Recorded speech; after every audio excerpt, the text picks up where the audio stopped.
Hello everyone, welcome back to my channel. आज मैं फिर हाजिर हो गई हूँ आपके लिए बहुत ही यूज़फुल किचन टिप्स लेकर। आज की हमारी टिप्स बहुत ही ज़्यादा अमेजिंग होने वाली हैं, तो वीडियो को फुल वॉच कीजिएगा। वीडियो अगर अच्छी लगे तो वीडियो को लाइक और चैनल को सब्सक्राइब करना बिल्कुल मत भूलिएगा।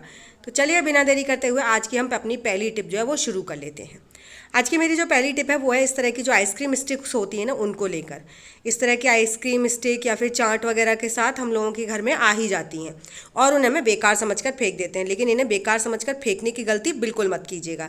ये ना बहुत ज़्यादा काम की होती हैं। उनमें से आज एक आइडिया आपके साथ मैं शेयर करने वाली हूँ जो बहुत ही ज़्यादा पसंद आने वाला है आप सभी को। मैंने यहाँ पर वुडन स्टिक पर लगा लिया है न्यूज़पेपर और न्यूज़पेपर को काफ़ी अच्छे से मोटा सा रोल कर लिया है। न्यूज़पेपर की जगह आप यहाँ पर टिश्यू पेपर या फिर कॉटन का भी इस्तेमाल कर सकते हैं। उसके बाद हमें क्या करना है, जो भी हमने न्यूज़पेपर इस पर लगाया है ना, तो उसको हम विनेगर से हल्का हल्का गीला कर लेंगे। ज़्यादा नहीं, हल्का हल्का सा हमें इसे गीला करना है। इसका हम बहुत अमेजिंग यूज़ करेंगे। जैसे ही हमारा ये पेपर हल्का सा विनेगर से गीला हो जाएगा ना, उसके बाद हम इस पर लगाएंगे टूथपेस्ट। जो वाइट वाला टूथपेस्ट होता है वही वाला लगाइएगा, रेड वाला या फिर कोई और नहीं चलेगा, ठीक है। तो यहाँ पर मैं वाइट वाला ही लगा रही हूँ और आप दोनों तरफ से इस पर टूथपेस्ट लगा लीजिए। जी हाँ, कुछ इस तरह से। और इसको अच्छे से अपनी उंगली की मदद से पूरे इस पर फैला लीजिए, ऊपर ऊपर वाले पोर्शन पर। अब हम इसका कहाँ पर और किस तरीके से इस्तेमाल करेंगे, चलिए वो देख लेते हैं। वो बहुत ही ज़्यादा यूज़फुल होने वाला है। तो यहाँ पर हमारा जो भी किचन में हो या फिर बाहर हो, कहीं पर भी हो, पूरे घर में लाइट बोर्ड्स होते हैं।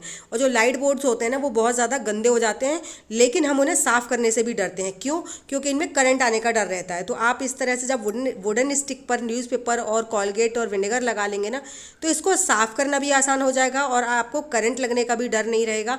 हाँ, एक बात का ध्यान रखिएगा, आपको लकड़ी की ही चम्मच वगैरह का इस्तेमाल करना है। गलती से भी आप इसको जो स्टील की चम्मच वगैरह होती है उसका इस्तेमाल मत कर लीजिएगा, वरना फिर कहेंगे कि आपने बताया नहीं। जी नहीं, क्योंकि हमने इसीलिए लकड़ी की चम्मच का इस्तेमाल किया है क्योंकि इसमें हमें करंट लगने का बिल्कुल भी डर नहीं रहेगा। और टूथपेस्ट और विनेगर जो है वो क्लीनिंग का बहुत अच्छे से काम करता है।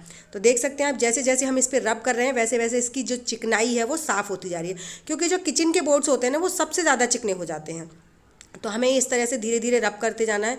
और जैसे ही इसकी हल्की हल्की सफाई हो जाएगी, उसके बाद आपको इसको पानी का इस्तेमाल बिल्कुल भी नहीं करना है। इसीलिए थोड़ा सा टाइम लग सकता है। बिना पानी का इस्तेमाल कीजिएगा, पानी का तो गलती से भी इस्तेमाल मत कीजिएगा।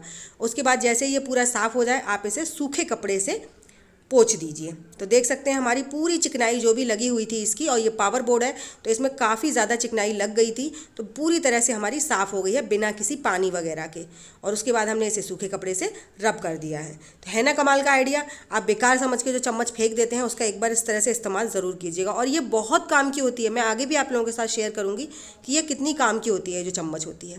तो चलिए बढ़ते हैं नेक्स्ट आइडिया की तरफ। नेक्स्ट आइडिया है मेरा मिट्टी के दीपक को लेकर। दीपक चाहे पुराना हो या फिर नया, हम लोग इसका ना टाइम के बाद फेंक ही देते हैं और हम इसका या फिर बर्तन वगैरह साफ़ करने में इस्तेमाल कर लेते हैं, लेकिन ये बहुत काम का होता है। तो आपको क्या करना है, दीपक को हल्का सा करना है गर्म, ज़्यादा नहीं गर्म करना है, इतना गर्म कीजिए और एक साइड से गर्म कीजिए कि आप इसे ईजिली पकड़ सकें। तो मैंने इसे एक साइड से ही गर्म किया है ताकि मैं इसे ईजिली पकड़ सकूं और अपने चाकू की धार जो है उसे तेज कर सकूं। क्योंकि जो चाकू और कैंची होते हैं ना, वो इस तरह की चीज़ों से बहुत अच्छे से शार्प हो जाते हैं। या फिर हमारा जो ग्रेटर होता है जिससे हम अपना कोई भी अदरक वगैरह घिसते हैं, तो ग्रेटर को भी अगर आपको शार्प करना है तो ये बहुत अच्छे से काम करता है। तो लेकिन मिट्टी के दीपक को हल्का सा गर्म करके करना चाहिए, इससे आपकी जो धार है ना वो बहुत जल्दी शार्प हो जाएगी। तो चाकू की हो गई है, अब हम करते हैं कैंची की। लेकिन उससे पहले फिर से हमें हल्का सा दीपक गर्म करना पड़ेगा, ज़्यादा नहीं, बस एक साइड से, कि आप एक साइड से इसे ईजिली पकड़ सकें।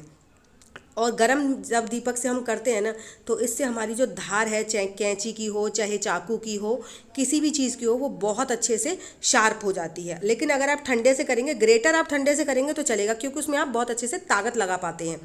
लेकिन जो कैंची और चाकू होते हैं उसमें हम अच्छे से ताकत नहीं लगा पाते हैं और उससे हमारी जो मिट्टी है ना वो इतनी ऐसे अच्छे से कटती नहीं है।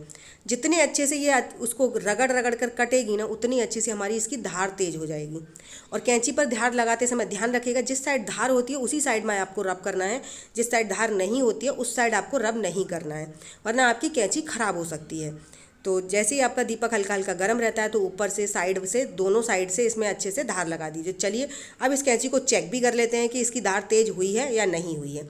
मैं यहाँ पर ले रही हूँ जो पेपर रोल होता है उसका इस्तेमाल कर रही हूँ। ये काफ़ी थिक है, मैंने ये शॉप्सी से मंगाया था, लेकिन मुझे ये बहुत ज़्यादा पसंद आया है। शॉप्सी से मैं मैक्सिमम चीज़ें मंगाती रहती हूँ और सभी चीज़ें बहुत अच्छी आती हैं। मैं इसे किसी स्पॉन्सरशिप के थ्रू नहीं बोल रही हूँ, पर्सनल एक्सपीरियंस से बोल रही हूँ। खाना पैक करने के लिए नहीं, ये फूड जो रैपर होता है बहुत ही अच्छा है, काफ़ी थिक है, अच्छी क्वालिटी निकली है इसकी। तो इसकी हमने बहुत सारी मोटी मोटी लेयर्स की थी और बहुत इजीली कट गई हैं। तो अब चलिए चाकू को भी चेक कर लेते हैं। चाकू को भी देखिए कितने अच्छे से हमारा जो आलू है ना एक बार में कट हो रहा है।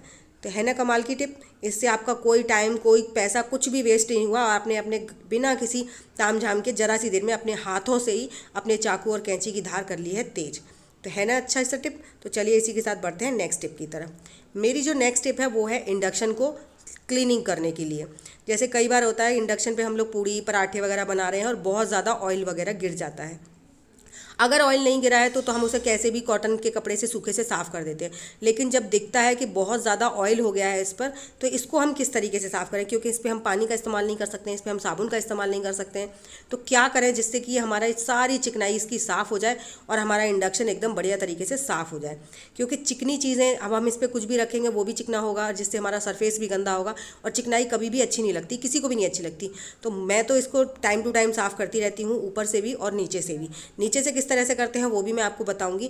और इसकी क्लीनिंग बहुत ज़्यादा ज़रूरी है। नीचे से तो हर 8 दिन बाद आपको ज़रूर साफ़ करना चाहिए, क्योंकि इससे इंडक्शन की लाइफ जो है ना वो अच्छे से और ज़्यादा बढ़ जाती है। तो यहाँ पर मैं कर रही हूँ पाउडर की मदद से इसकी क्लीनिंग। तो जो भी आपके पास टेल्कम पाउडर हो उसे आप अच्छे से इस पर स्प्रिंकल कर लीजिए और उसके बाद टिश्यू पेपर हो या फिर कॉटन का कपड़ा हो, कुछ भी ले लीजिए। मैं यहाँ पर टिश्यू पेपर का इस्तेमाल कर रही हूँ क्योंकि हमें क्लीनिंग करके इसको फेंक देंगे तब भी, वरना अगर हम कपड़े का इस्तेमाल करेंगे तो कपड़े को भी फिर धोना पड़ेगा और फिर ये जो चिकनाई होती है ना ये कपड़े से बहुत मुश्किल से छूटती है और ज़्यादा चिकट जाते हैं इससे कपड़े। तो देख सकते हैं कितनी ज़्यादा चिकनाई निकल रही है। टिश्यू पेपर, पहला वाला टिश्यू पेपर तो इतना चिकना हो गया था कि वो फिर मतलब और क्लीनिंग तो कर ही नहीं रहा था। तो फिर मैंने उसको साइड में रखा, फिर मैं दूसरा टिश्यू पेपर लूँगी और उसके बाद मैं दूसरे टिश्यू पेपर से फिर से इसे अच्छे से रब करूँगी, थोड़ा सा और पाउडर डालकर। क्योंकि हमारा ये जो इंडक्शन है ना इस पर हमने काफ़ी ज़्यादा खाना बनाया है तो बहुत ज़्यादा चिकना हो गया है। लेकिन पाउडर की मदद से इसकी सारी चिकनाई जो है ना वो पूरी साफ़ हो जाती है और हमारा इंडक्शन बिल्कुल बढ़िया तरीके से शाइन करने लगता है। अब हम इस पर पानी, साबुन या फिर टूथपेस्ट का इस्तेमाल तो नहीं कर सकते ना, इसीलिए मैं इसको हमेशा बस पाउडर से और टिश्यू पेपर से साफ़ करके इस तरह से रख लेती हूँ, ताकि ये साफ़ भी हो जाए और हमारा कोई तामझाम भी ना हमें फैलाना पड़े। तो जब भी आपका इंडक्शन अगर चिकना हो गया है या कुछ भी हो गया है तो आप ज़रा सा पाउडर लगाइए और आप देखेंगे आपका जो इंडक्शन है बढ़िया तरीके से साफ़ हो जाएगा। तो ये इंडक्शन हमारा पूरी तरह से साफ़ हो गया है और इसकी सारी गंदगी जो है वो छूट चुकी है। तो ये तो हो गई इसके ऊपर की सफाई। अब इसकी नीचे की सफाई कैसे करनी है चलिए उसको भी देख लेते हैं। जैसे ही हमारे ऊपर का क्लीनिंग हो जाती है उसके बाद हम इसे इंडक्शन को बहुत आसानी से पलटिएगा, क्योंकि ये जो इसका ऊपर का ग्लास होता है ना वो कांच का होता है। अगर ये झटके से हमारे हाथ से छूट गया तो ये टूट जाता है, जिससे हमारा नुकसान हो जाता है। तो बहुत आराम से केयरफुली आप इसे टेढ़ा कर लीजिए और देख सकते हैं यहाँ पर जो इसके पीछे फ़ैन लगा होता है ना उसमें इस तरह की मोटी मोटी गंदगी की लेयर जम जाती है, क्योंकि ये फ़ैन ना अपनी तरफ हवा को खींचता है जिससे वो ऊपर उसको ठंडा रखने का काम करता है। तो इस तरह से जब भी आपका इंडक्शन गंदा हो जाता है तो हर 8 दिन बाद नीचे के इस पंखे को ज़रूर साफ़ कीजिए। और इसको साफ़ करने के लिए आप टूथब्रश का इस्तेमाल कर सकते हैं या फिर आप जो हेयर डाई वाला ब्रश होता है उसका इस्तेमाल कर सकते हैं। तो मैं यहाँ पर हेयर डाई वाले ब्रश का इस्तेमाल करूँगी, जिससे क्या होता है उसके ब्रशेस काफ़ी बड़े बड़े होते हैं तो वो अंदर तक इस जाली को बहुत आसानी से साफ़ कर देते हैं। लेकिन ध्यान रखिएगा ब्रश गीला नहीं होना चाहिए, ब्रश सूखा ही होना चाहिए। और इस तरह से टेढ़ा करके आप उसके इंडक्शन की जो गंदगी है ना उसे बाहर की तरफ प्रेस कीजिएगा, जिससे कि इसकी पूरी गंदगी बाहर को निकले, अंदर को ना जाए। ये छोटे छोटे बातें हैं जिनका ध्यान रखने की ज़रूरत है, जिससे हमारे इंडक्शन की लाइफ बढ़ती है और इसकी टाइम टू टाइम क्लीनिंग हम अपने आप कर सकते हैं। तो इस तरह से जब भी आपका इंडक्शन गंदा हो जाए तो आप एक बार ज़रूर ट्राई कीजिएगा, आपको ज़रूर पसंद आया होगा। तो चलिए इसी के साथ बढ़ते हैं नेक्स्ट आइडिया की तरफ। तो जो मेरा नेक्स्ट आइडिया है वो है एक्सपायर्ड दवाई को लेकर। जब भी हमारे घर में एक्सपायर्ड दवाई हो, पैरासीटामोल हो, हम उसे वैसे ही फेंक देते हैं। तो एक बार फेंकने से पहले उसका इस्तेमाल भी कर लीजिए, क्योंकि कई बार ऐसा होता है कि हमें इन चीज़ों के बारे में पता नहीं होता, लेकिन ये बहुत ज़्यादा काम की होती हैं। तो यहाँ पर मैंने एक टैबलेट को पानी में डाल दिया है और पानी मैंने नॉर्मल लिया है, आप चाहे तो गुनगुना ले सकते हैं, मैंने नॉर्मल पानी लिया है और उसको अच्छे से इसमें पड़ा रहने देंगे। हाथों से मैं थोड़ा सा इसको मेल्ट करने की कोशिश कर रही हूँ ताकि थोड़ा जल्दी प्रोसेस कंप्लीट हो जाए। और जैसे ही मैंने इसको हाथ लगाया तो ये थोड़ा स्पीड में ये मेल्ट होना शुरू हो गई है। उसके बाद हम इसमें डालेंगे थोड़ा सा विनेगर। विनेगर हमें 1 चम्मच के करीब डालना है, ज़्यादा नहीं डालना है, सिर्फ 1 चम्मच विनेगर हमारे लिए काफ़ी है। विनेगर कोई भी ले सकते हैं, वाइट विनेगर ले सकते हैं, कोई भी ले सकते हैं। और उसके बाद हम इसमें एक चीज़ और ऐड करनी है, वो है डिटर्जेंट पाउडर। जैसे ये गोलियां हमारी मेल्ट होने लगती है, हल्का हल्का सा मेल्ट होती है, उसी के बाद हम इसमें डाल देंगे आधा चम्मच के करीब डिटर्जेंट पाउडर। और ये चीज़ें आप अपनी रिक्वायरमेंट के हिसाब से ऐड कर सकते हैं। मैं यहाँ पर सिर्फ एक चीज़ के लिए कर रही हूँ, तो मैं इतना इतना ले रही हूँ। तो यहाँ पर अगर आपकी गैस जो है वो 4 चूल्हे की है तो आप इसमें 2 टैबलेट डालिएगा। मैं सिर्फ एक बर्नल साफ़ कर रही हूँ, वैसे इसमें 2 बर्नल आराम से साफ़ हो जाएंगे। बर्नल इससे साफ़ करना बहुत ईजी है, ना आपको रगड़ना है, ना कुछ भी नहीं करना है, बस आपको इसमें डिप करके रखना है और आप देखेंगे कि आपके जो गैस के बर्नल है ना वो बहुत अच्छे से साफ़ हो जाते हैं। जैसे हमारी गैस है ना, जितना हम ऑन करके उसे इस्तेमाल करते हैं उतना ही ये ऑफ पे बर्बाद हो जाती है। वो हमारी छोटी छोटी मिस्टेक्स होती हैं, जैसे कि आपके जो गैस है इसके होल्स कभी कभी ऐसा होता है हमें नज़र नहीं आते, लेकिन आधे खुल रहे हैं आधे बंद हो जाते हैं, जिससे क्या होता है गैस तो बाहर पूरी निकल रही है लेकिन हम उसका यूज़ पूरा नहीं कर रहे हैं। तो इसलिए आपको महीने में एक बार अपने ये जो गैस के बर्नर्स हैं ज़रूर साफ़ करने चाहिए। और साफ़ करने के लिए आप ये बहुत इजी ट्रिक है, आप एक बार ट्राई कीजिएगा। आपको कुछ रगड़ना नहीं, मैं ज़रा सा बस ब्रश टच कर रही हूँ। ब्रश में इसलिए टच कर रही हूँ ताकि इसके जो होल्स हैं ना उनमें ईजिली हमारा ये जो ब्रश है, इसके काफ़ी लंबे लंबे ब्रशेज़ होते हैं, तो वो पूरे होल्स में चले जाते हैं। तो देख सकते हैं जैसे हमने टैबलेट के पानी में और सर्फ के पानी में डाला है ना, बर्नल ने अपना कलर ही चेंज कर लिया है। ब्लैक से वो एकदम उस तांबे वाले शेड में आ गया है, जो मतलब कॉपर वाला शेड होता है वो आता जा रहा है। तो बस आपको धीरे धीरे इसको ब्रशेस को ऐसे ऐसे करके नीचे ऊपर करके पुश करना है ताकि इसके जो होल्स हैं वो अच्छे से क्लीन हो जाएं। बस, और ज़्यादा कुछ भी करने की ज़रूरत नहीं है। अब आप इस बर्नर को निकालिए और अब इसे आप नॉर्मल साफ़ पानी से धोकर और इसे एक बार गैस पर लगा कर देखिए, आपके प्रॉपर तरीके से जो गैस के होल्स हैं ना वो काम करना शुरू करेंगे, जिससे आपके गैस की भी बचत होगी, आपके टाइम की भी बचत होगी। तो एक बार महीने में 2 महीने में ज़रूर कीजिए, क्योंकि हम लोग जब भी कभी बनाते हैं खाना, कभी चाय निकल जाती है, कभी दाल का पानी निकल जाता है, तो इससे ना कभी कभी होल्स इनके ऐसे बंद हो जाते हैं कि आधे खुले रहते हैं और आधे बंद हो जाते हैं। वो हमें नज़र भी नहीं आती, लेकिन हमारी गैस वेस्ट होती रहती है।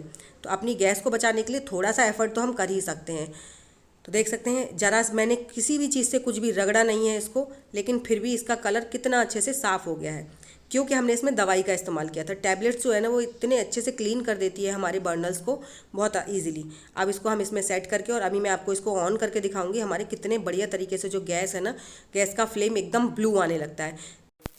यही इसकी पहचान होती है। अगर आपकी गैस की फ्लेम जो है वो रेड आ रही है तो आप प्लीज़ इसे एक बार क्लीन कीजिए और उसके बाद इसका इस्तेमाल कीजिए। तो आई होप आपको मेरी सभी टिप्स पसंद आई होंगी। अगर मेरी टिप्स पसंद आई हैं तो प्लीज़ वीडियो को लाइक और चैनल को सब्सक्राइब करना बिल्कुल मत भूलिएगा। साथ ही साथ अपने फैमिली फ्रेंड्स में भी ज़रूर से शेयर कीजिएगा और मुझे कमेंट करना बिल्कुल मत भूलिएगा कि आपको मेरी कौन सी टिप सबसे ज़्यादा पसंद आई है। साथ ही साथ ये भी बताइएगा कि आप मेरी वीडियो किस गांव या किस शहर से देख रहे हैं, ताकि मैं आपको थैंक्स कर सकूं। तो चलिए ऐसी अमेजिंग टिप्स और ट्रिक्स के साथ मैं मिलूंगी आपको अपनी नेक्स्ट वीडियो में। तब तक के लिए बाय बाय।